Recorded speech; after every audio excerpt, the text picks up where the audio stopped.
ఉండే విభేదాలు different. Okay, so ఇక మూడో అంశం సార్. మూడో అంశంలో Balochistan BLA liberation army drones ని ఉపయోగించాం. గ్వాదర్లో మొన్న జరిగిన ఆ దాడిలో మేము డ్రోన్స్ ని ఉపయోగించామని చెప్పింది. సో డ్రోన్ వార్ఫేర్ ని మేము క్రియేట్ చేస్తున్నాం, ఒక యూనిట్ ని కూడా క్రియేట్ చేస్తున్నాం అని చెప్పి ఫస్ట్ టైం చెప్పింది. దీనివల్ల అటు పాకిస్తాన్ కూడా కొంత భయాందోళన చెందుతోంది. సో ఏమిటి అంత టెక్నాలజీని ఎట్లా ఉపయోగిస్తోంది బిఎల్ఏ, ఎక్కడి నుంచి వచ్చింది, ఎలా అర్థం చేసుకోవాలి? సో బంగ్లాదేశ్ గురించి ఇప్పటిదాకా మనం మాట్లాడాము. బంగ్లాదేశ్ లో ఉన్నటువంటి అన్రెస్ట్, బంగ్లాదేశ్ లో ఉన్నటువంటి అంశాలు అండ్ అటు ఉన్నటువంటి ఈశాన్య రాష్ట్రాల్లోని విషయాలు మనం మాట్లాడాం కదా. ఈశాన్య రాష్ట్రాలని కట్ చేయడానికి ఒక ప్రయత్నం ఎంతలా జరుగుతుందో ఇందాక నేను వివరించే ప్రయత్నం చేశాను. ఈశాన్య రాష్ట్రాలను ఒక వేరుగా మార్చి తద్వారా భారత్ ని ఇరుకున పెట్టాలనే ఒక ప్రయత్నం ఎలాగైతే జరుగుతోందో, చిన్న చిన్న ఎమోషన్స్ తోటి ఎలాగైతే పెద్దగా అక్కడ ఒక ఘర్షణ వాతావరణాన్ని క్రియేట్ చేసే ప్రయత్నం చేస్తున్నారో మనకు తెలుసు, ఉల్ఫా ఉగ్రవాదుల దగ్గర నుంచి వీళ్ళ దగ్గర నుంచి. బట్ బలూచిస్తాన్ విషయానికి వస్తే రోజు రోజుకి పాకిస్తాన్ కి పక్కలో బళ్ళెల్లా మారుతున్నటువంటి బలూచిస్తాన్ అతి త్వరలోనే బలూచిస్తాన్ ఒక స్వతంత్ర దేశంగా మారినా కూడా ఆశ్చర్యం లేదు. కానీ బలూచిస్తాన్ ని స్వతంత్ర దేశంగా మార్చడానికి ముఖ్యమైన పవర్ సెంటర్స్ ఏవి ఇష్టపడట్లేదు. బలూచిస్తాన్ నిజానికి మాట్లాడితే మిగతా దేశాలతో ఇప్పుడు మన దగ్గర జరిగేవి చాలా చిన్న చితక అల్లర్లు, ఘర్షణలు, ముఖ్యంగా మన నార్త్ ఈస్ట్ లో జరిగేటువంటి చాలా చిన్నవి.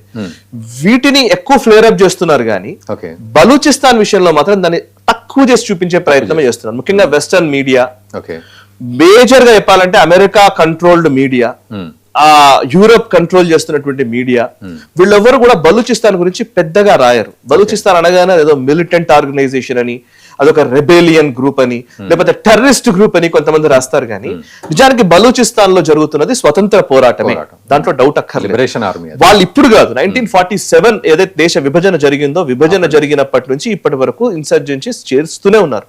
బలూచిస్తాన్ ప్రత్యేక దేశం కావాలనే పోరాటం నడుస్తూనే ఉంది. అండ్ వాళ్ళని పోరాటం నడుస్తూ ఉంటే వాళ్ళని కనీసం సముదాయించే ప్రయత్నం కూడా పాకిస్తాన్ ఎస్టాబ్లిష్మెంట్ గానీ ఎవరు గానీ చేయట్లేదు. దాంట్లో యునైటెడ్ నేషన్స్ ఇంటర్వ్యూన్ అవ్వదు, ఏ పెద్ద ఇంటర్నేషనల్ సంస్థలు అక్కడ ఇంటర్వ్యూన్ కావు, వాటి గురించి మాట్లాడవు. మీరు అబ్జర్వ్ చేసి చూడండి, నేను ఐరనీ చెప్తున్నాను. అదే మీరు కాశ్మీర్ లో జరిగితే మాత్రం విపరీతంగా రాస్తారు. సో ఎక్కడ జరిగినా పెద్దగా రాస్తారు, బట్ బలూచిస్తాన్ గురించి మాత్రం ఎక్కువగా రాయరు. మీరు వెతికితే గానీ దొరకవు. వాళ్ళు ఏంటంటే ఇప్పుడు కొత్తగా బలూచిస్తాన్ లిబరేషన్ ఆర్మీ వాళ్ళ దగ్గర లేని ఆయుధాలు, చాలా వరకు ఆయుధాలు ఉన్నాయి వాళ్ళ దగ్గర, మంచి సోఫిస్టికేటెడ్ టెక్నాలజీతో కూడినటువంటి ఆయుధాలు ఉన్నాయి. ఎవరిస్తున్నారు? ప్లీజ్ డోంట్ ఆస్క్, అడగద్దు. ఎవరిస్తున్నారో తెలియదు. ఎందుకంటే ఆఫ్ఘనిస్తాన్ లో అమెరికా వదిలేసి వెళ్ళినటువంటి ఆయుధాలే ఉన్నాయి, అవే వాడుతున్నారు. నైట్ విజన్ గాగుల్స్ దగ్గర నుంచి వాళ్ళ దగ్గర వాడుతున్నటువంటి మంచి మెషిన్ గన్స్ దగ్గర నుంచి అన్ని ఉన్నాయి వాళ్ళ దగ్గర. వెపనరీ చాలా బాగానే ఉంది, లేకపోతే పాకిస్తాన్ ఆర్మీ తోటి ఇంత గట్టిగా ఫైట్ చేయడం కష్టం తక్కువ ఉంటే గనక. బట్ మెషిన్ వాళ్ళ దగ్గర ఉన్నటువంటి టెక్నాలజీని, వాళ్ళు వాడుతున్నటువంటి ఆయుధ సామాగ్రి వాటిని బాగానే వినియోగించగలుగుతున్నారు. అంత ఆయుధ సంపత్తి ఉంది అనే మనకు అర్థమవుతుంది. ఇప్పుడు రీసెంట్ గా ఏంటంటే first unit of quasi aero hive rangers అంటారు, QAHR, quasi aero hive rangers ని వాళ్ళు ఏర్పాటు చేస్తారు. అదేంటంటే డ్రోన్ యూనిట్ అన్నమాట. సో నిజంగా ప్రపంచ దేశాలన్నీ కూడా డ్రోన్ వైపు వెళుతున్న టైంలో even BLA Balochistan liberation army కూడా డ్రోన్ల వైపు వచ్చింది. సో టర్కీ డ్రోన్లతోటి భారత్ ని ఇరుకున పెట్టాలని పాకిస్తాన్ అనుకుంది, కానీ ఎక్కడి నుంచి వచ్చే ఈ డ్రోన్లు తెలియదు, కానీ ఇవి మాత్రం పాకిస్తాన్ ని బెంబేలెత్తించడం ఖాయంగా కనబడుతుంది. గ్వాదర్లో జరిగిన, అంటే క్వెట్టాలో జరిగిన ఈ బాంబ్ బ్లాస్ట్ లో ఈ డ్రోన్లు వాడాము అని చెప్తున్నారు. ఎగ్జాక్ట్లీ, డ్రోన్లు వాడామని చెప్తున్నారు. ఆ విజువల్స్ చూపించారు. ఆ విజువల్స్ చూస్తుంటేనైతే చాలా విచిత్రంగా ఉన్నాయి. అసలు యాక్చువల్లీ చెప్పాలంటే వాళ్ళు కరాచీ విజువల్స్ కూడా ఒకటి పెట్టారు. కరాచీ విజువల్స్ లో అక్కడ మేము డ్రోన్స్ తో అటాక్ చేస్తామని చూపుతున్నటువంటి విజువల్స్ కూడా ఉన్నాయి. మనం అవి తీసుకోలేమేమో, బికాస్ కాపీరైట్స్ ఇష్యూస్ అవన్నీ ఉంటాయి. కానీ బట్ ఎస్, డ్రోన్ టెక్నాలజీ వాళ్ళకి ఎక్కడి నుంచి వచ్చింది? బలూచిస్తాన్కి అసలు ఎక్కడి నుంచి తీసుకురాగలిగారు వాళ్ళు? ఇంత ఐసోలేట్ అవుతున్న టైంలో పాకిస్తాన్ అనే ఒక ISI, Pakistan army, Pakistan intelligence agencies, Pakistan intelligence agency మాత్రమే కాదు, US ఇంటెలిజెన్స్ ఏజెన్సీ, ముఖ్యంగా CIA ఎక్కువగానే అక్కడ ఉంటుంది. బట్ ఇవన్నీ ఉండగా కూడా బలూచిస్తాన్ ఎలా వాళ్ళ ఆయుధాలని వాళ్ళు సముపార్జించుకుంటున్నారు? ఇది $1 మిలియన్ ప్రశ్న. సో భారతే చేస్తోంది అని వాళ్ళు మాట్లాడుతూ ఉండవచ్చు, కానీ భారత్ చేస్తుందో లేదో నాకు తెలియదు. కానీ బట్ బలూచిస్తాన్ లిబరేషన్ ఆర్మీ మాత్రం రోజు రోజుకి బలోపేతం అవుతోంది. ఆ బలోపేతం అవుతున్న దాఖలాలు అయితే స్పష్టంగా కనబడుతున్నాయి.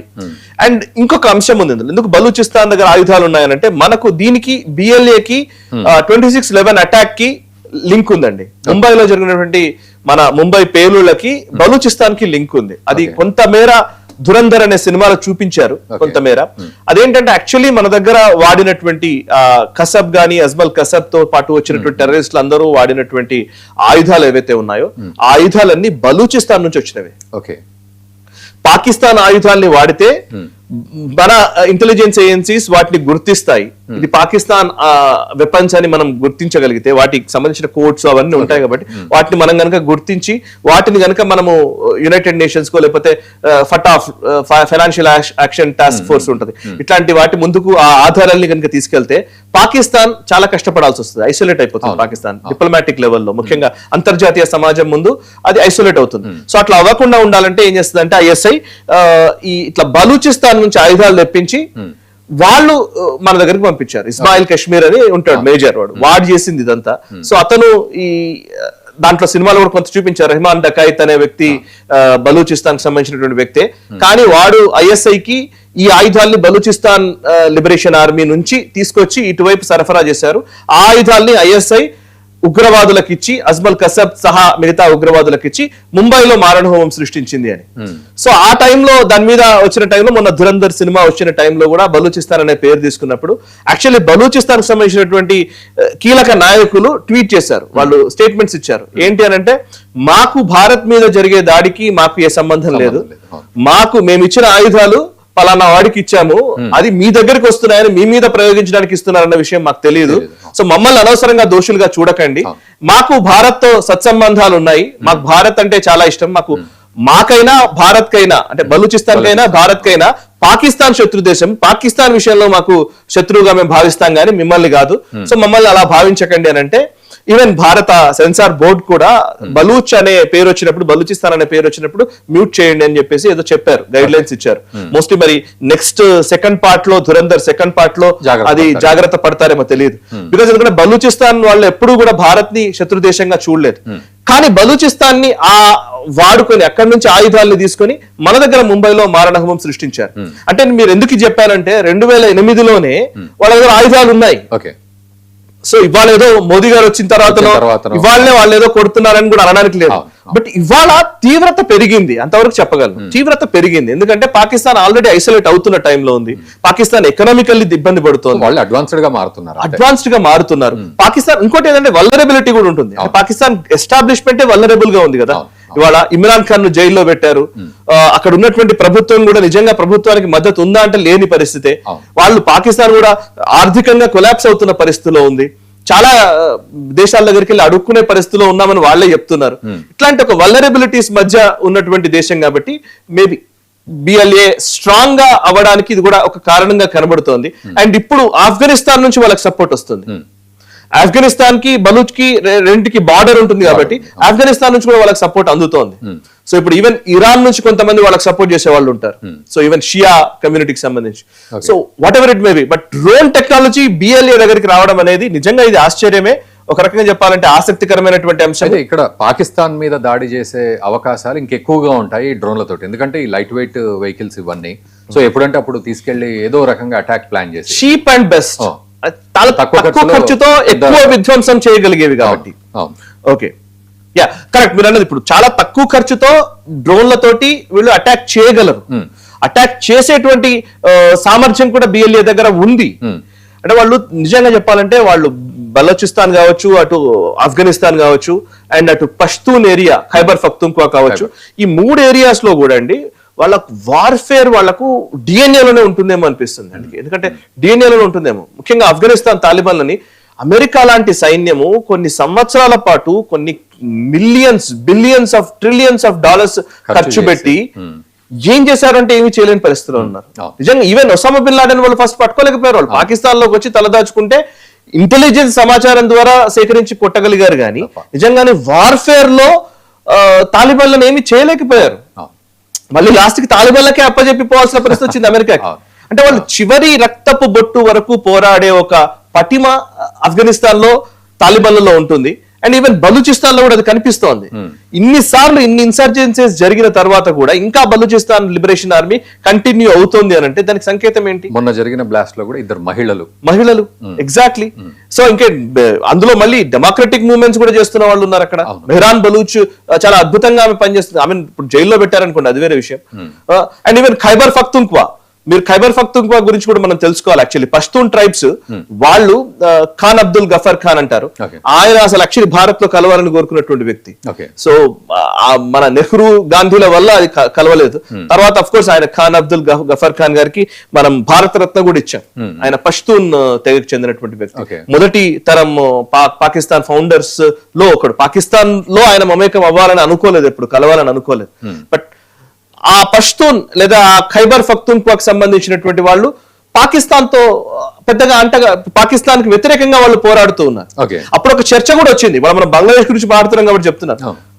ఇదివరకు దేశ విభజన జరిగిన టైంలో ఇటు ఈస్ట్ పాకిస్తాన్, ఇటు వెస్ట్ పాకిస్తాన్ రెండు ఏర్పడ్డాయి. ఈస్ట్ పాకిస్తాన్ తర్వాత బంగ్లాదేశ్ అయింది. వెస్ట్ పాకిస్తాన్ ఈ రోజు ఉన్న పాకిస్తాన్, ఈ రెండు కలిపి ఒక దేశంగా ఏర్పరిచారు. అప్పుడు అడిగిన మాట ఏంటంటే, పాకిస్తాన్ కి ఈస్ట్ పాకిస్తాన్, వెస్ట్ పాకిస్తాన్ ఉన్నాయి, కానీ భారత్ కి, ఇండియాకి ఈస్ట్ ఇండియా, వెస్ట్ ఇండియా ఎందుకు ఉండకూడదు అని ఖాన్ అబ్దుల్ గఫర్ ఖాన్ గారు అడిగారు.